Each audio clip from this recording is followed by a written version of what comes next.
Hello dears, welcome to Dream Classes. मैं हूं आपका अपना राजदीप वंशी। आज हम इस वीडियो में भारत के प्राचीन इतिहास के स्रोत को जानने का प्रयास करेंगे। सबसे प्राचीन इतिहास, जैसा कि आप सब जानते हैं कि वेद हैं और वेद की संख्या 4 है। तो हम वेदों का अध्ययन करेंगे, जिसमें हम देखते हैं वेद जो है इसकी संकलनकर्ता वेद व्यास है। महर्षि कृष्ण द्वैपायन वेद व्यास जिनकी संकलन करता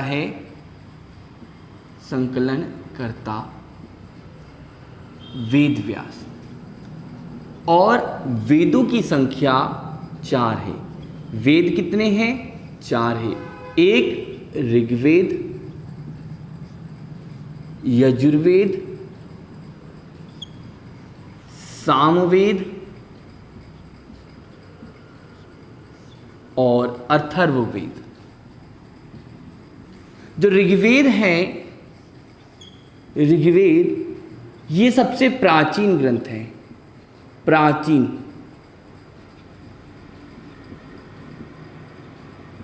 प्राचीन वेद, सबसे प्राचीन वेद, पुराना वेद। आपके एग्जाम में पूछा जाएगा सबसे प्राचीन वेद कौन सा है? ऋग्वेद है। सबसे नवीन वेद कौन सा है? नवीन, बाद में नवीन वेद, वो है अथर्ववेद। इस ऋग्वेद में वर्णित ऋचाओं का, यहां पर क्या होता है कि ऋग्वेद के में ऋचाओं के क्रमबद्ध ज्ञान को ऋग्वेद कहा जाता है। किसके? ऋचाओं को। ऋचाओं के क्रमबद्ध ज्ञान को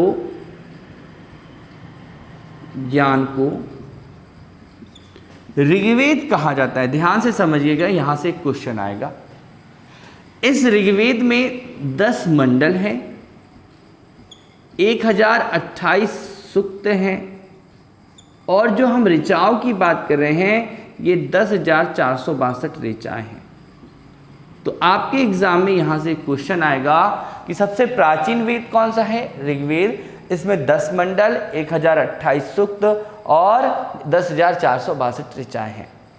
ये जो ऋग्वेद है, इस ऋग्वेद में जो 10 मंडल हैं, इस 10 मंडल में, मंडल की बात करें क्रम से, तो जो 10 मंडल हैं, इन 10 मंडल में पहला मंडल एवं अंतिम, यानी कि 10वां मंडल, अंतिम 10वां मंडल बाद में जोड़ा गया।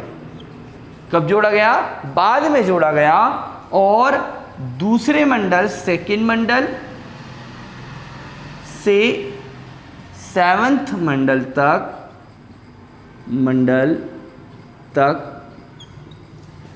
दूसरे मंडल से 7th मंडल तक जो मंडल हैं, इन्हीं सभी मंडलों को गोत्र मंडल कहा जाता है। गोत्र मंडल कहा जाता है।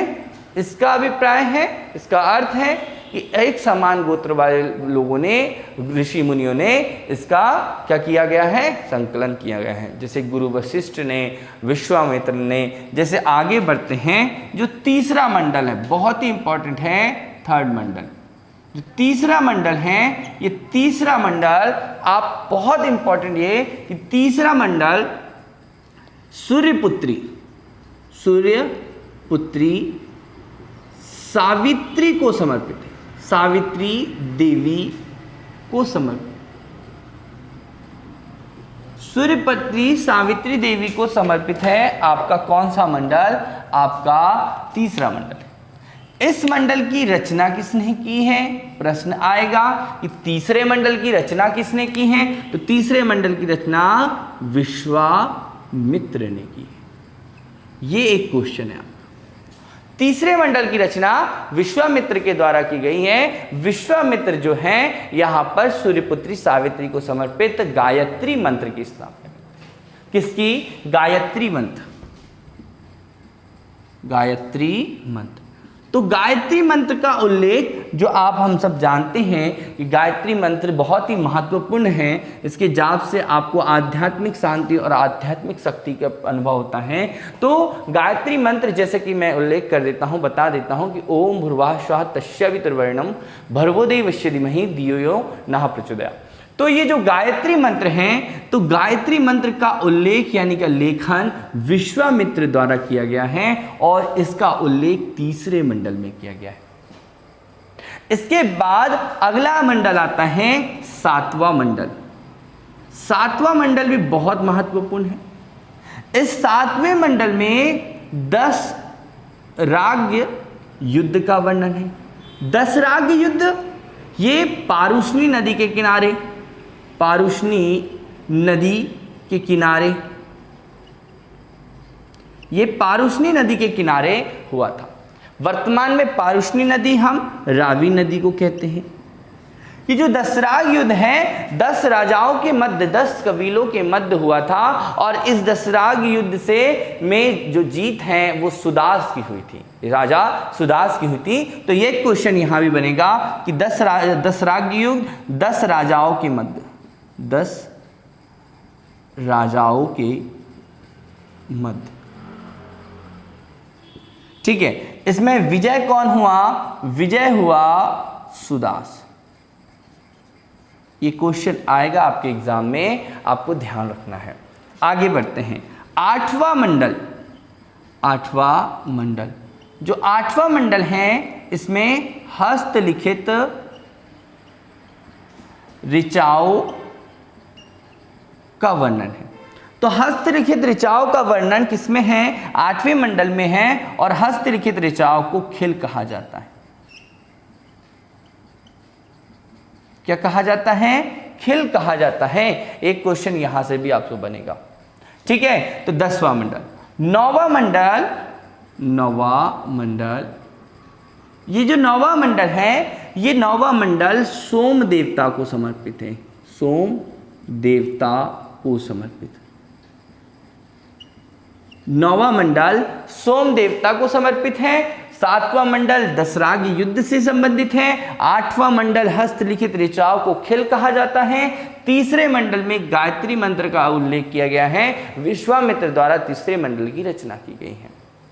यह हुआ आपके 9 मंडल तक। और सबसे इंपॉर्टेंट मंडल जो है ये 10वां मंडल है। 10वां मंडल, जो 10वां मंडल है इसमें चतुष्य वर्ण की 4 वर्णों का उल्लेख है की जानकारी। क्या बेटा? कि 4 वर्णों की जानकारी आपको कहां से प्राप्त होती है? आपको 10वें मंडल से प्राप्त होती है। 10वें मंडल में ब्रह्मा के मुख से माना जा रहा है कि ब्रह्मा, जो ब्रह्मा है इनके मुख से ब्राह्मणों की उत्पत्ति हुई है। भुजाओं से क्षत्रिय की उत्पत्ति हुई है। जंघाओं से वैश्य की उत्पत्ति हुई है और चरणों से शूद्रों की उत्पत्ति हुई है।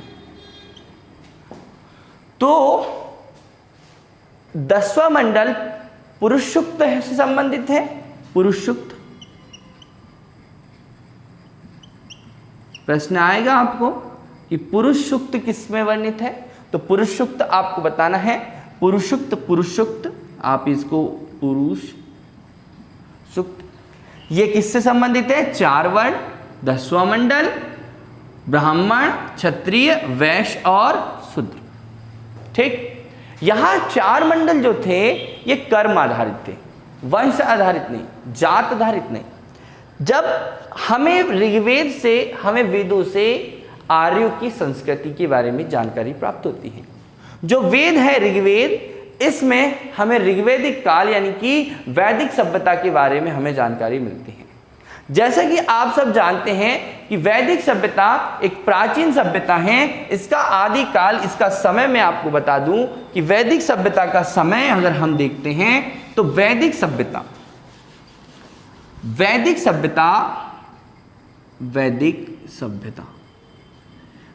सभ्यता जो है ये आर्यों की सभ्यता है।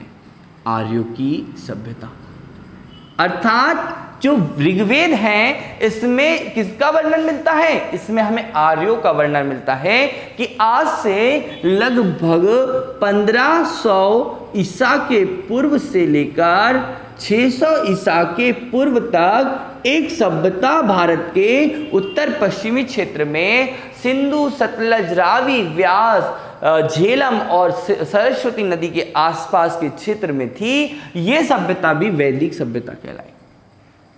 यह सभ्यता आर्यों की सभ्यता कहलाई। आर्य जो मध्य एशिया से आए थे, मैक्स मूलर नाम के एक इतिहासकार हैं, इन्होंने बताया कि आर्य भारत के निवासी नहीं है। आर्य मध्य Asia, Afghanistan, Kazakhstan, Kyrgyzstan, Turkmenistan, यानी कि जो तुर्कमेनिस्तान इसके आसपास के जो क्षेत्र हैं मध्य एशिया में आने वाले, इस क्षेत्रों से आए हैं। कौन? मैक्स मूलर के अनुसार आर्य भारत आए।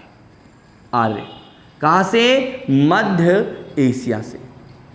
तो इन्हीं आर्यों के बारे में इस वैदिक सभ्यता में उल्लेखित किया गया है। ये वैदिक सभ्यता आर्यों की एक ग्रामीण सभ्यता थी, जिसको दो भागों में बांटा। एक ऋग्वैदिक सभ्यता और एक उत्तर वैदिक सभ्यता। बहुत ही सरल है, कोई कठिन नहीं है। ऋग्वैदिक सभ्यता का समय 1500 से 1000 ईसा के पूर्व माना गया और 1000 ईसा पूर्व से 600 ईसा के पूर्व तक आपकी उत्तर वैदिक काल को माना गया। तो ये चार वर्ण जो हैं यहाँ कर्म आधारित हैं। जो अगर ब्राह्मण वर्ग का कार्य कर रहा है, अर्थात अगर कोई क्षत्रिय वर्ग है, क्षत्रिय पुरुष है, वह ब्राह्मण के जैसे वेद उपचार, वेदों का व्याख्यान ज्ञान कर रहा है, तो वह ब्राह्मण कहलाने लगा। ठीक है, जैसे कि विश्वामित्र जो हैं वो मूल रूप से क्षत्रिय हैं, लेकिन उन्होंने ब्राह्मण कार्य किया तो वो विश्वामित्र को ब्राह्मण तुल्य ब्राह्मण पूछा गया। तो यहाँ ऋग्वैदिक सभ्यता जो है 1500 से 1000 के बीच में है और इस सभ्यता में ऋग्वेद की रचना की गई है, जबकि अन्य उत्तर वैदिक काल में यजुर्वेद, सामवेद और अथर्ववेद तीनों वेद को लिखा गया है। ऋग्वेदिक में आने वाले आर्यों के बारे में जानकारी हमने बताया है। जैसे आप सब जानते हैं कि आपको मैं बता दूं कि इंद्र का ऋग्वेद में जो ऋग्वेद है, इस ऋग्वेद में इंद्र का 250 बार उल्लेख किया गया है, जबकि अग्नि का 200 बार उल्लेख किया गया। ये जो ऋग्वेद में इंद्र के बारे में कहा गया है, तो इंद्र को पुरंदर कहा गया। पुरंदर, जो पुरंदर होता है, इसका अर्थ हो रहा है किले को जीतने वाला। तो आप लोग यहां पर ध्यान देंगे कि अब क्या हो रहा है कि उत्तर वैदिक काल या वैदिक काल की बात करें तो वैदिक सभ्यता ये हड़प्पा सभ्यता के बाद आने वाली सभ्यता है। आप जानते हैं कि जो हड़प्पा सभ्यता है ये 2350 से लेकर 1750 के बीच में मानी जाती है। इसका समय 2500 से 1750 के बीच में भी माना जाता है। तो जो वैदिक सभ्यता है, तो वैदिक सभ्यता की हड़प्पा सभ्यता के बाद आई होती है। तो यहां पर क्वेश्चंस बनते हैं। ठीक है, तो ऋग्वैदिक काल के बारे में हम बात करेंगे आगे। तो ऋग्वैदिक काल में ही ऋग्वेद की रचना की गई है। ऋग्वेद में राजा बलि से संबंधित बातें की गई हैं, जिसमें वामन अवतार के बारे में बताया गया है, भगवान विष्णु के, जो 3 पग में पूरे संसार, दुनिया, पृथ्वी को, पूरे लोक को माप लेते हैं। वे भगवान वामन अवतार के बारे में भी ऋग्वेद में वर्णित किया गया। तो ये हुआ आपका ऋग्वेद। ऋग्वेद जो है, इसका जो आपका उपवेद है वो आयुर्वेद है। ऋग्वेद का उपवेद आयुर्वेद है। यहां से एक क्वेश्चन आपको एग्जाम में पूछा जाएगा। जो आयुर्वेद है, ये चिकित्सा से संबंधित विवरण इसमें दिया गया है आयुर्वेद में। आगे हम बढ़ते हैं, जो आपको देखने को मिलेगा क्या कि अगला जो हमारा वेद है यजुर्वेद, इसके बारे में हम अध्ययन करते हैं। यजुर्वेद जो है, यजुर्वेद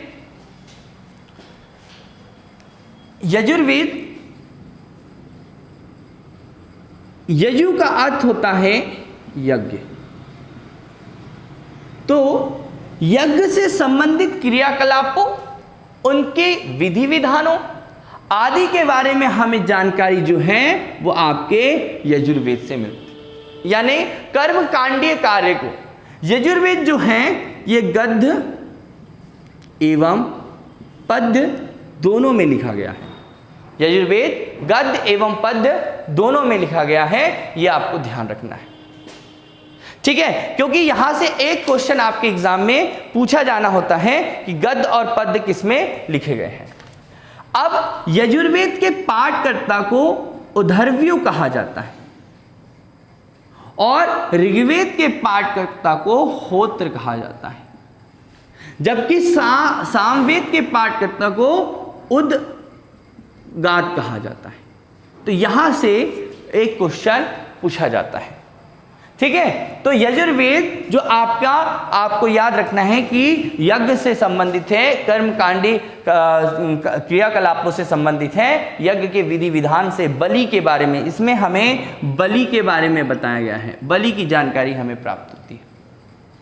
जो यजुर्वेद है ये दो शाखाओं में बटा हुआ है, एक कृष्ण यजुर्वेद में और एक शुक्ल यजुर्वेद में। एक कृष्ण यजुर्वेद में और एक शुक्ल यजुर्वेद में, यहां पर दो शाखाओं में यजुर्वेद बटा हुआ है। तो आपको यहां से एक क्वेश्चन बन जाएगा, ये आपको ध्यान रखना है ना। तो क्योंकि यजुर्वेद एकमात्र ऐसा वेद है जो गद्य और पद्य दोनों में लिखा गया है, ठीक है। तो ये हुआ आपका यजुर्वेद। अगला हम देखते हैं सामवेद। जो सामवेद है, सामवेद को संगीत का जनक कहा जाता है, संगीत का जनक, भारतीय संगीत का जनक सामवेद को कहा जाता है। और इससे हमें 7 सुरों के बारे में जानकारी मिलती है, जैसे सा, रे, गा, मा, पा, धा, निशा। ये जो 7 स्वर हैं हमें भारतीय संगीत से यानी कि सामवेद से मिल जाता है, ठीक है। ये यहां पर आपको याद रखना। इसके पाठकर्ता को उद्गाता कहा जाता है, ठीक है। इसके पाठकर्ता को उद्गात कहा जाता है। और सामवेद का जो उपवेद है वो गंधर्व वेद है। गंधर्व वेद जो है वो सामवेद का उपवेद है। तो सामवेद से क्वेश्चंस क्या पूछे जाएंगे? सामवेद के क्वेश्चन पूछे जाएंगे। साम का अर्थ होता है गान, यानी कि गाने योग्य की ऋचाएं, अर्थात ऋग्वेद के पाठ को, यानी कि यजुर्वेद जब हम यज्ञ कर रहे हैं तो यज्ञ करने के दौरान ऐसी ऋचाएं हों जो हम पाठ कर सके, गाकर उनको हम क्या कर सके, पूजन कर सके। इसलिए इस ग्रंथ की रचना की है और इस ग्रंथ में लगभग 1548 ऋचाएं हैं। कितनी ऋचाएं हैं? 1548 ऋचाएं हैं। ये भी आपको ध्यान रखना है, ये क्वेश्चन आपके यहाँ से पूछा जाएगा। तो सामवेद संगीत का जनक, उद्गाता के रूप में जाना जाता है। सामवेद जो है यहाँ से एक क्वेश्चन पूछा ही जाना है, तो आपको ध्यान रखना है। अगला जो वेद है हमारा, अगला अंतिम वेद अथर्ववेद। अथर्ववेद के बारे में बात कर लेते हैं। अथर्ववेद जो है इसके पाठकर्ता को ब्रह्म कहा जाता है। अथर्ववेद बाद का, यानी कि अंतिम नवीन कह सकते हैं, नवीन वेद है। और इस अथर्ववेद का उपवेद जो है, उपवेद ये है शिल्पवेद। अथर्ववेद का उपवेद जो है ये है शिल्प। ये भी आपको याद रखना, शिल्पवेद, जिसमें आपके बिल्डिंग्स निर्माण से संबंधित है, चिकित्सा से संबंधित जानकारी। अथर्ववेद में जादू टोना, वशीकरण, चिकित्सा आदि के बारे में उल्लेख हमें मिलता है अथर्ववेद से, ठीक है। तो अथर्ववेद अथर्वा ऋषि और उसके पुत्र उग्रश्रवा के द्वारा रचित है, इसलिए अथर्वा ऋषि के कारण यहां पर इसका नाम अथर्ववेद पड़ा। तो अथर्ववेद, ऋग्वेद, सामवेद, यजुर्वेद, ये हमारे 4 वेद हैं जिनको हम क्या कहते हैं, जिनको हम वेद कहते हैं। और इनका वेदों का संकलन करता कौन है? महर्षि वेदव्यास हैं। आपको बता दूं कि जो ऋग्वेद, यजुर्वेद और सामवेद हैं, इन तीनों को वेत्रयी कहा जाता है। क्या कहा जाता है? वेत्रयी कहा जाता है, ऋग्वेद, सामवेद और यजुर्वेद को। तो ये आपको ध्यान रखना है। ये वीडियो आपको कैसा लगा आप बताएं, कमेंट्स करें और अगले वीडियो देखने के लिए आप बने रहें ड्रीम क्लासेस के साथ। Thank you.